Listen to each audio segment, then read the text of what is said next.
What was the most unsettling experience you've ever had? I had a dream that Lucifer offered to make a deal that I would live a life of ease if I helped him, and I told him no, and he said he'd make my life a living hell. I said I didn't care, and woke up. A few weeks later the same guy in my dreams came back, offering the same deal, and I told him to jump out a window. I was then chased by a void of darkness before waking up feeling empty, and still do. It's odd, and I never got closure or any explanation. So, probably that. Happy Cake Day BTW. I never knew my father, and my mother was a drug addict. She eventually did a 4-year stint in prison for possession with intent to distribute. I remember watching her lose her shit at a custody hearing when it was determined that I'd be living with my maternal grandmother. "He'll end up just like me," she said. So I'm 11 years old and move in with my grandmother, who lived in the middle of nowhere. We didn't have much of a relationship prior to this. Obviously my mother didn't like her and kept her at arm's length. It didn't take long for me to figure out why. My grandmother was cold, distant, and behaved strangely. She was a devout Pentecostal and believed in tongue speaking. Within the first couple of weeks I woke up to her standing in the doorway to my room. She was just watching me sleep. The only reason I woke up was due to her muttering something unintelligible to herself. "Grandma? Is everything okay?" I asked. She closed my door without saying anything. Some time passed and I woke up in the middle of the night freezing my ass off. It was winter and I discovered that every door and window in the house had been opened. I went to check on my grandmother, but her room was empty. Eventually I found her sitting on the porch in her nightgown. She normally wore thick socks or slippers around the house, but this time she was barefoot. I'd never seen her feet before and was horrified by what I saw. Her toenails were long, thick, and dark. They curled over her toes. Her pale, veiny feet were hairy like a man's. I looked away, not so much in disgust, but fear. "Grandma, it's really cold inside," I said. "Why are all the doors and windows opened?"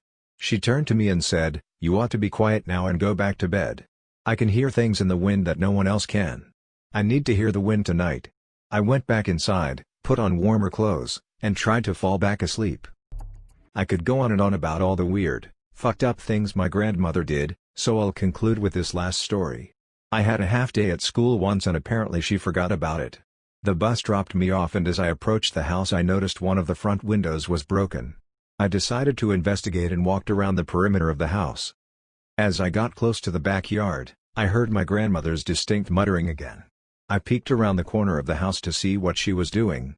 To my horror, she was scurrying back and forth on all fours like an animal. She'd stop, mutter something to herself, then move about on all fours again. It was truly a terrifying sight. I went straight inside to my room and closed the door. I never learned why the window was broken or what she was doing in the yard. Thankfully I only had to live with her for 2 years.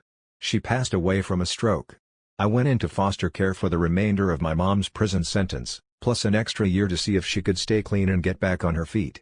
Foster care sucked, but it was a lot better than living with my insane grandmother. I remember when some distant relatives came to settle her estate. They found a lot of bizarre things amongst her possessions, but one that stood out the most to me was her Bible. There was blood and shit stains throughout it, and almost every page had scribbles and weird symbols/drawings on it. I'm in my 30s now and still have nightmares about living with her. Some years ago, I have the same nightmare every time, being trapped in a white room, with no doors, no windows, nothing. Just a bathroom-style empty room. Yelling for help. And then, the wall started to bleed, more. And each time while I'm terrified by this fucking nightmare, at one moment my brain was like, "There's something wrong, is that reality? I'm in a coma or something? I'm dead and hallucinating?" And that's more terrifying than the nightmare. Always waking up in tears. And for no reasons. One day, nothing. The nightmare disappeared for good after experienced it so many times. Brain can be a scary thing sometime. Excuse me for my bad English, huge medications here, not my native language, hope you understand more or less the post. Thanks for your understanding. Never before. But after, Amityville, when the house start bleeding. TBH, while I watched the movie for the first time as an adult, that bringing back so much memories from this nightmare that I get really anxious to make this dream again because of that scene. But nope. I really don't know if every dreams have a meaning, but this one is a recurrent one, so, surely.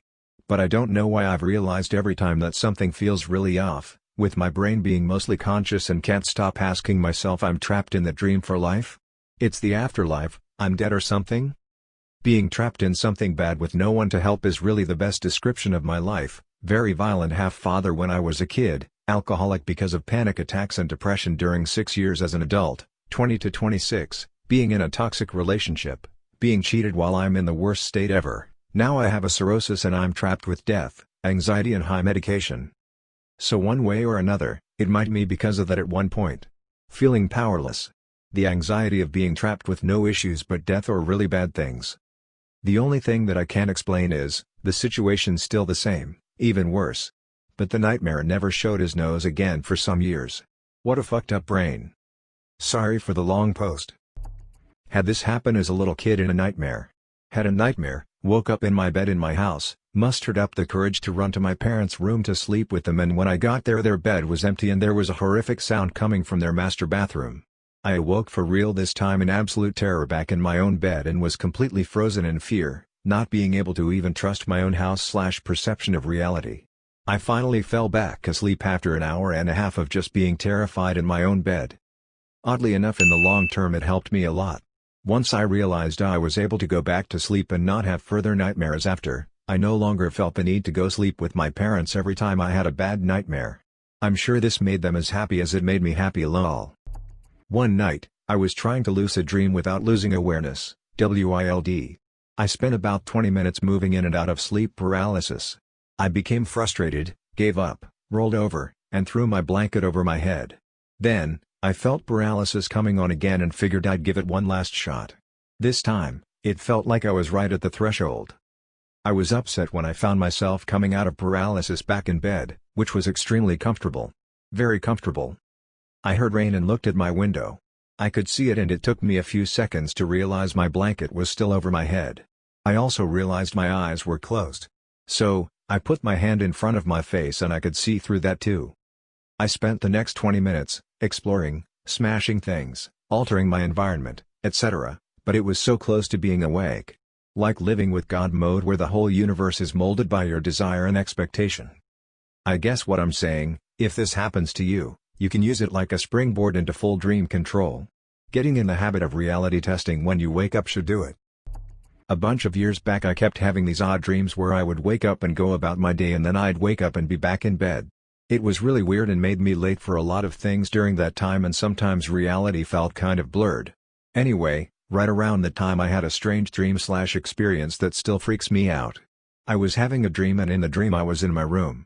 There was a man outside of my bedroom door and I knew he was bad, evil, and he wanted me to come out. I woke up. Opened my eyes. Gasped. Relieved that I was awake. And then I heard the voice of an old man come out, "Fisher boy." Now I'm not a fisherman and I'm not even a dude, so it didn't even really make sense. But holy fuck was I terrified. And the strangest part? I was fully awake. I got up, opened my door. Nothing. I'm still creeped out to this day. I had these goggles as a really young kid, like around 5 or 6, and one day while alone in my playroom I put them on. From behind a desk that was against the wall a sort of half-ape half-human looking thing climbed out and started to approach me. I backed away and took the goggles off, terrified, but he vanished as soon as I took them off. Tossed those goggles in my closet and never touched them again for years. After a couple of years I was still bothered by it but considered myself stronger than I was back then, so I grabbed something I considered a usable weapon and put the goggles back on, ready to kick the shit out of that half-ape half-human bastard. He must have been real scared because he didn't show up again, and I eventually just put the goggles back, satisfied with myself. I still remember his appearance very well. There's also the time I threw my blue Power Ranger toy up into the air and I never heard it hit the ground. Got up and searched for it but I never found it. According to my mother, when I was around 3 to 4 years old I would talk to someone while alone in my playroom, and when asked who I was talking to I would say Grandpa. Problem is that Grandpa died years ago and I only met him once when I was an infant. I have no memory of this. Now that I look back I just think my playroom was fucking cursed. Oh yeah, I have a pretty good one for this. So about a decade ago as a teenager I was staying with my dad in an RV in northern Ontario for a few weeks on a stretch of land he had just purchased. It was a giant forest area that had been previously owned by a mother and her sons, until one of the sons got mad about some money issues and stabbed his mom in the house on the property. Her second son split the land into 3 parts and sold it off. My dad got the land to the right of the old house, which was never torn down but was unoccupied. So one night I was alone in the RV, My dad had left for the night to his girlfriend's place and it was just me and his 3 Bernese mountain dogs. I turned the generator off after watching some TV and went to bed. A few hours later I was woken up by this insane loud screeching. The dogs heard it too and were freaking out. I went outside the RV and of course it was coming from the direction of the old house. I was completely alone in this forest, miles away from town, and was absolutely terrified. I rationalized that it was just some animal, but it started coming from other directions simultaneously and it never stopped to breath, for 10 whole fucking minutes. Jesus, I'll never forget just the absolute terror I felt out there. It eventually stopped and I left the next day, and never went back to that place. Not saying it was a ghost, even though I might have experienced something on that level before. Might have just been some horny bobcats lol. Being completely alone, the history of the place and not being able to drive at that age made it a lot more terrifying. In my early 20s, I became mates with this older guy because he was into cars and seemed like a fun guy. He had an insanely beautiful girlfriend and his own house. After a few weeks of knowing him, he invited me to a party at his house and his girlfriend had invited all her friends, so there was like a 3-to-1 girl-to-guy ratio and they were all hot as fuck, dancing and drinking. It was one of the best parties I had ever been to. Due to the success of this party, this guy threw another one a couple of months later, but this time without his girlfriend. What he had failed to realize is, his GF was the one that brought all of the females to the party, and her friends brought their friends. So without any females there, just a bunch of older guys were there. I brought a couple of friends too, 2 females and another guy. They were the only females at this party.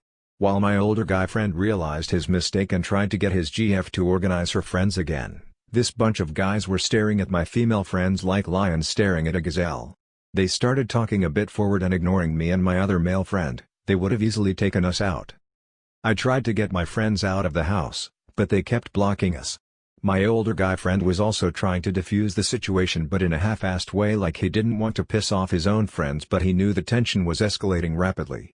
I finally got them out of the house and told them to drive away as quickly as possible to the nearest shops.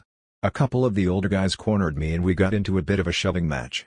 It spilled out onto the street where oddly enough, there was a couple of carloads of guys waiting outside because they were also trying to get into this party, which never happened. Suddenly, all these guys started fighting each other, giving me enough time to run through the neighborhood and meet my friends at the local shops. When I was younger, I did a lot of drugs, no real hard drugs, a lot of weed, pills, blow, etc., and drank a lot. When I was in high school there wasn't really any separation between drug users based on what drugs you did, it was just, we do drugs so we do them together.